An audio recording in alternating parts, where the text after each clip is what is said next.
नमस्कार। बिहार तक में आपका स्वागत है और मैं हूं सुजीत। बिजली के स्मार्ट मीटर को चुनावी मुद्दा बनाने की कोशिशें लगातार जारी है। आरजेडी और कांग्रेस ने तो इसके खिलाफ आंदोलन छेड़ रखा है। कांग्रेस ने 30 सितंबर से और आरजेडी ने आज यानी 1 अक्टूबर से स्मार्ट मीटर के खिलाफ पूरे बिहार के हर एक प्रखंड में विरोध प्रदर्शन धरना कर रही है और इसके खामियों को बता रही है। उधर कल जो है प्रशांत किशोर की पार्टी जनसुराज का लॉन्चिंग है और प्रशांत किशोर ने पहले ही कह दिया है कि SSS जो है वो वर्तमान सरकार के लिए यानी नीतीश कुमार की सरकार के लिए खतरे की घंटी है।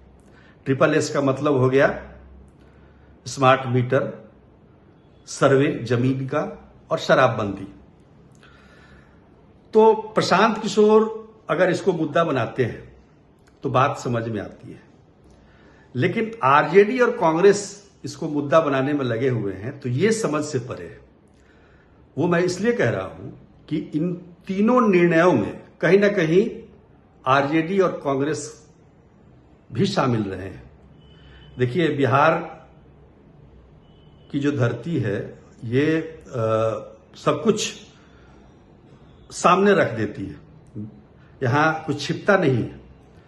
अब 2015 से लेकर 2024 के बीच में कम से कम 2 बार तो आरजेडी और कांग्रेस ने भी सत्ता का स्वाद चखा है जेडीयू के साथ। पहली बार महागठबंधन की सरकार बनी 2015 में। 2015 से 2017 जुलाई तक ये तीनों पार्टियां थी, जेडीयू, कांग्रेस, आरजेडी, महागठबंधन की सरकार थी। फिर दूसरी बार बनी 9 अगस्त 2022 से लेकर 28 जनवरी 2024 तक। आपको जानकर आश्चर्य होगा कि इस दौरान कहीं ना कहीं किसी न किसी रूप में ये इन दोनों पार्टियों की सहभागिता इन निर्णयों में रहा है, चाहे वो स्मार्ट मीटर हो, चाहे जमीन का सर्वे हो, चाहे शराबबंदी हो। शराबबंदी तो आपको याद होगा कि जब महागठबंधन की सरकार थी, सरकार बनी थी 2015 नवंबर में और 2016 के अप्रैल से बिहार में पूर्ण शराबबंदी लागू कर दी गई थी।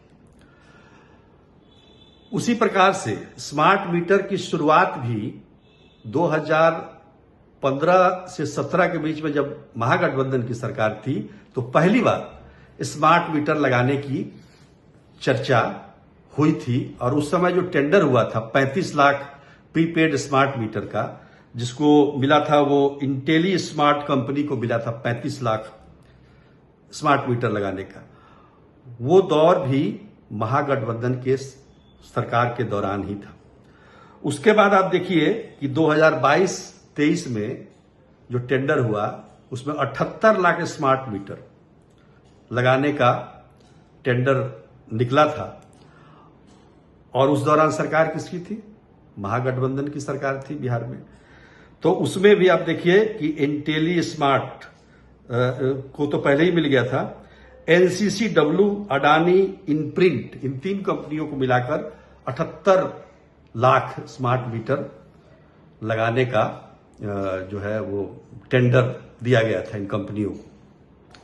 तो इन दोनों में ये शामिल हैं। अब जमीन सर्वे जो हो रहा है, जमीन सर्वे में कहीं ना कहीं आरजेडी के सरकार के दौरान ही फैसला सुगबुगाहट शुरू हो गई थी। भले ही शुरुआत हुई है अगस्त 2024 में, लेकिन सुगबुगाहट पहले से थी, पहले से ही प्रक्रिया चल रही है। ये 2-4 महीने 6 महीने में ऐसा नहीं होता है।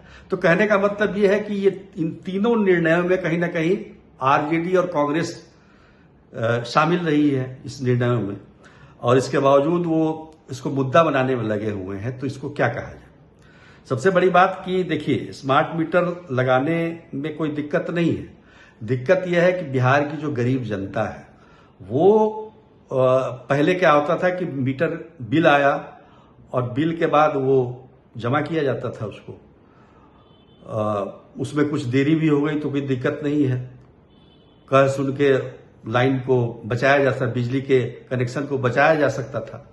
लेकिन स्मार्ट मीटर में क्या है कि जहां आप पर मतलब पैसा आपका खत्म हुआ तो आपका बिजली खत्म। तो ये परिस्थिति जरूर यहाँ की जनता जो कि खासतौर पर गांव में है उसके लिए दिक्कत है। वैसे तो बहुत सारी चीजें जो हैं वो स्पष्ट करने की कोशिश की गई है सरकार की तरफ से। जो भी भ्रांतियां हैं इसको लेके, स्मार्ट मीटर को लेकर और प्रचार प्रसार, जैसा कि हमने इसी कार्यक्रम में कई बार कहा है कि सरकार को स्मार्ट मीटर को लेकर जो लोगों में गलतफहमियां हैं उसको दूर करने की जरूरत है। और खास तौर पर जो प्राइवेट कंपनी जो इस स्मार्ट मीटर को लगा रही है उनके व्यवहार में भी कुशलता लाने की जरूरत है। उनका व्यवहार भी अच्छा नहीं रहता है ग्रामीणों के साथ, और वो बड़े दावे के साथ, धमक के साथ जो जाते हैं तो निश्चित तौर पर गांव में इसका विरोध होता है। तो इन सब चीजों पर सरकार ने ध्यान देना शुरू कर दिया है और बहुत सारी बातें तो हम लोग पहले इस पर कर चुके हैं। लेकिन आज का विषय इसलिए मैंने चुना क्योंकि आरजेडी और कांग्रेस ने मतलब स्मार्ट मीटर के खिलाफ आंदोलन छेड़ रखा है।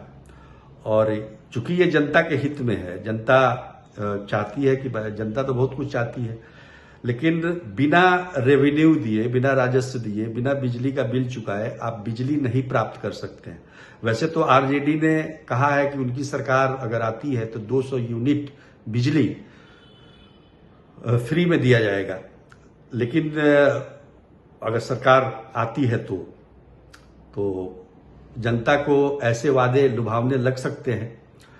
और चूंकि सरकार की तरफ से ये बार बार कहा जा रहा है कि सबसे सस्ती बिजली बिहार की है, तो ऐसा भी नहीं है। 100 यूनिट के बाद इसका रेट काफी आगे चला जाता है। बिहार में सब्सिडी दे रही है सरकार, लेकिन उसका पता नहीं चलता है।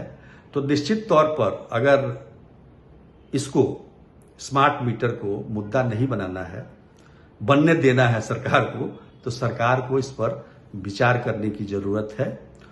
और निश्चित तौर पर कि जिस प्रकार से माहौल बन रहा है धीरे धीरे इन तीनों चीजों को लेकर, SSS को लेकर, तो आने वाले समय में प्रशांत किशोर की जो पार्टी जो कल लॉन्च हो रही है 2 अक्टूबर को गांधी जयंती के अवसर पर, इन तीनों मुद्दों को जरूर आगे तक ले जाएगी। क्योंकि उसको तो इस बार चुनाव लड़ना है।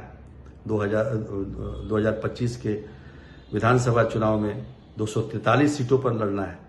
उससे पहले भी उपचुनाव होते हैं, जो 4 विधानसभा के उपचुनाव होने हैं, उसमें भी जन स्वराज पार्टी अपने उम्मीदवार उतारेगी। तो सरकार को इन विषयों पर विशेष ध्यान देने की जरूरत है। और आरजेडी और कांग्रेस से मैं कहूंगा कि आप आंदोलन कर रहे हैं, जनता के हित में कर रहे हैं, अच्छी बात है। लेकिन इस चीज को भी बताइए कि आपने जब ये आपके समय जब ये टेंडर पास हुआ तो उस समय क्या स्थिति थी, क्या उसमें कुछ बदलाव हुआ है, क्या उस समय का जो मीटर अच्छा था या बाद में उसको गड़बड़ कर दिया गया है, उसको तेज कर दिया गया है। इन सब सवालों का भी जवाब देना चाहिए ताकि जनता आपके इस मुद्दे को हाथों हाथ ले। तो आज के लिए इतना ही, तब तक के लिए नमस्कार।